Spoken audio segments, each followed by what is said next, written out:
महाराज कपिल जी ने देखा कि 60,000 बच्चे अपमान कर रहे हैं, तो महाराज जी ने जैसे ही आंखें खोली तो आंख खुलते ही 60,000 बेटा भस्म हो गए।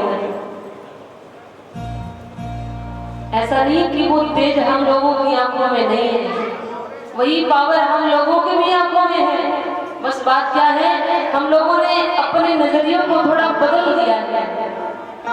अपने नजरिए को अगर हम लोग संभाल करके रखेंगे तो वही तेज हम लोगों के अंदर भी है। 60,000 बच्चे जब मर गए, महाराज सगर को पता चला तो उन्हें बड़ा दुख हुआ। महाराज सगर जी चल देते हैं, उनका भी शरीर छूट गया। 60,000 बच्चे भी मारे गए, पिता भी मारे गए। अब अकेला कौन बचा? असमंजस। असमंजस ने घोर तपस्या की गंगा मैया को लाने के लिए, लेकिन गंगा मैया ने दर्शन नहीं दिया। असमंजस के बेटा हुए अंशुमान घोर तपस्या की, लेकिन गंगा मैया ने दर्शन नहीं दिया। अंशुमान के बेटा हुए दिलीप घोर तपस्या की, लेकिन गंगा मैया ने दर्शन नहीं दिया। दिलीप के बेटा हुए भगीरथ, भक्त भगीरथ घोर तपस्या की, गंगा मैया ने दर्शन दिया और कहा, अरे भगीरथ क्या हुआ? भक्त भगीरथ ने हाथ जोड़े और कहा, हे मां, हमारे 60,000 पूर्वजों की भस्म पड़ी हुई है, आप चल करके उनका उद्धार कर दो। जो ही ऐसा कहा, गंगा मैया ने कहा, ठीक है तो फिर मैं चलूंगी। बाद में मना करने लगी, गंगा मैया ने कहा, मैं नहीं जाऊंगी। अरे क्यों नहीं जाऊंगी? आपने पहले कहा कि मैं चलूंगी, अब बाद में कह नहीं जाऊंगी, इसका कारण क्या है? वचन देकर के आप वचन क्यों बदल रही हो?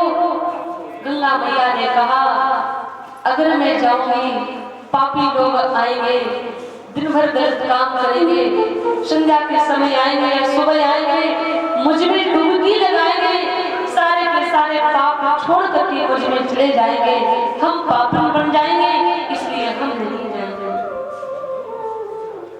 भगीरथ ने कहा, रे माता जी, साधु संत महात्मा लोग आएंगे, आप में डुबकी लगाएंगे, तुम्हारे पाप लेकर के चले जाएंगे, आप क्यों परेशान? नहीं नहीं नहीं, मेरे पीछे साधु महात्मा पापी हो जाएंगे, मैं नहीं जाऊंगी। अच्छा, अरे माता जी, संतों के पाप को भगवान ले जाएंगे।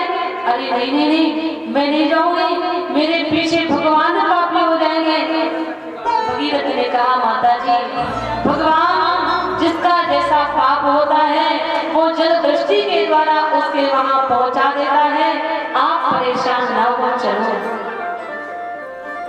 गंगा मैया ने कहा, तो फिर हम ठीक चलेंगे, लेकिन हमारी प्रबल धारा को धारण करने के लिए कोई समर्थ प्राणी चाहिए।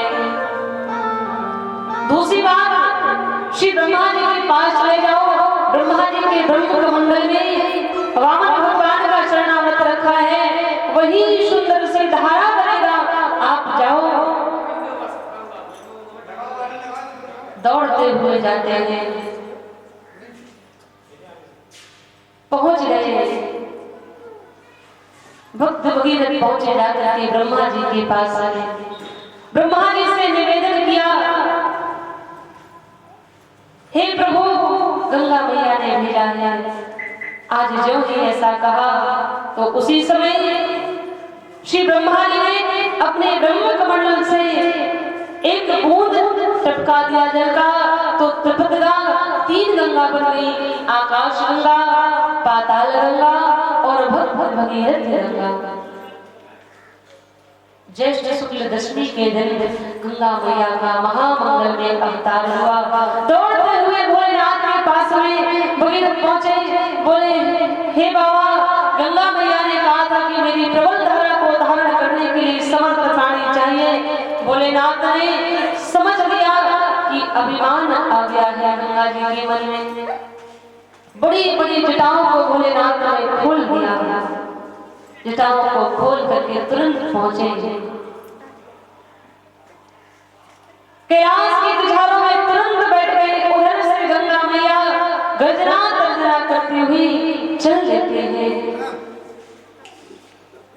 गर्जना तर्जना करते हुए आज गंगा मैया जा रही है। जाकर के भोलेनाथ के पास में पहुंची। भगवान भोलेनाथ की जैसे ही जटाओं में गिरी जोर से, गंगा मैया ने सोचा कि भोलेनाथ को लेकर के पाताल लोक को चले जाऊंगा, लेकिन जैसे ही गिरी तो भोलेनाथ ने अपने बालों का ऐसे जूड़ा बांध लिया और गंगा मैया उन्हीं जूड़ा में घूमने लगी। जीवन में कभी भी अभिमान मत करिए कि मैं बहुत बड़ा बलवान हूँ। कभी सोचिएगा, एक बलवान व्यक्ति हो, भगवान ने अगर तुमको चाहा तो एक पल में तुम्हारे शरीर को क्या से क्या हो जाए कुछ पता नहीं चलेगा। शरीर तुम्हारा बड़ी हो जाए लेकिन तो हाथ पैर कम न करे। तुम्हारे पास धन बहुत है, ऐसी कोई बीमारी लग गई जो धन था वो सब खत्म हो गया। बोले महाराज 4 बीघा खेती भी मिल गई लेकिन अच्छा नहीं हुआ, बाद में भगवान के प्यारे हो गए। परिवार का अभिमान, बल का अभिमान, रूप का अभिमान। अगर अपने रूप का अभिमान है तो जरा ये सोचिए, इस दुनिया में बाहर निकल के तो देखें कितने सुंदर सुंदर लोग पड़े हैं जिनके सामने कुछ भी नहीं है।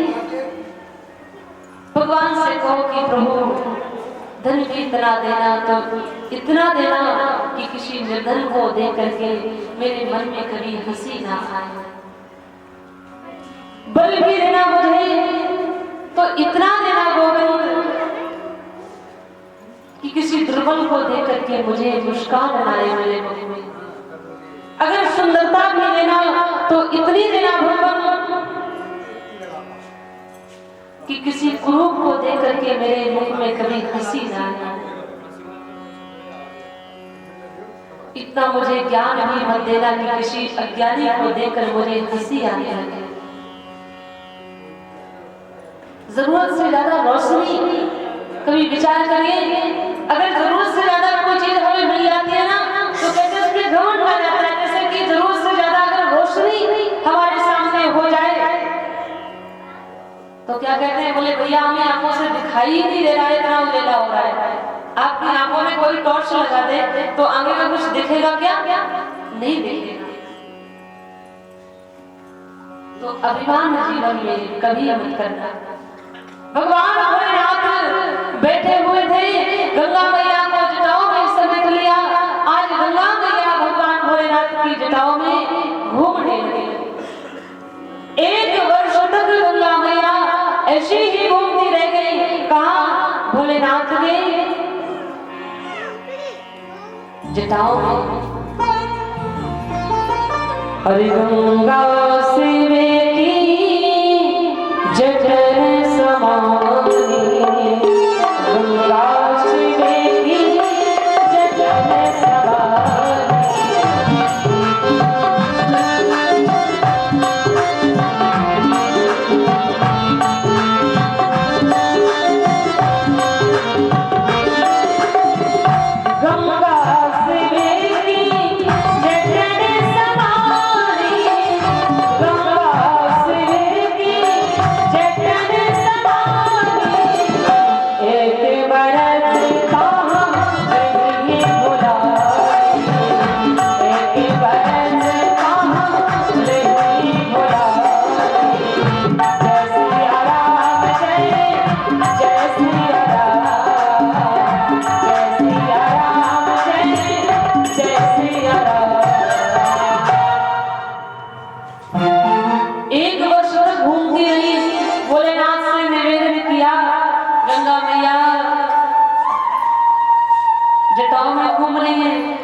हमारे पूर्वजों का कल्याण भी तो होना है। भोलेनाथ ने एक जटा को खोल दिया, सर्वांग शरीर को धोती हुई आज गंगा मैया चल लेते हैं। आगे बढ़ी, रास्ते में जाह्नवी ऋषि अपनी हवन सामग्री श्रद्धा सुखा रहे थे। गंगा मैया से कहा, रे गंगा मैया अपनी इस धारा को थोड़ा दूर से लेकर के जाना। क्यों? क्योंकि हमारे हवन सामग्री श्रद्धा सूख रही है। लेकिन गंगा मैया का अभिमान अभी भी दूर नहीं हुआ। गंगा मैया ने हवन सामग्री श्रद्धा सब उठाई और भागते चल दी।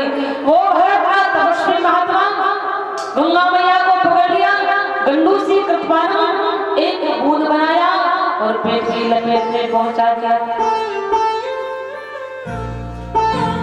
आज जो ही पेट की लपेट में पहुंचाया, पीछे मुड़ करके देखा गंगा मैया ने, फिर भगीरथ ने निवेदन किया महाराज जाने दो।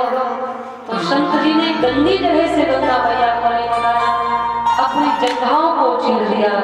गंगा मैया चल लेती है, जाकर के गंगा मैया ने सभी पूर्वजों की भस्मी को लिया है।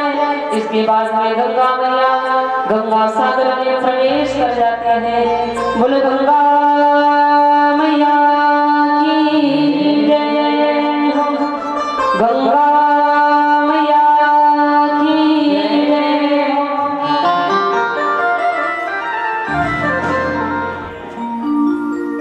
श्री राधे।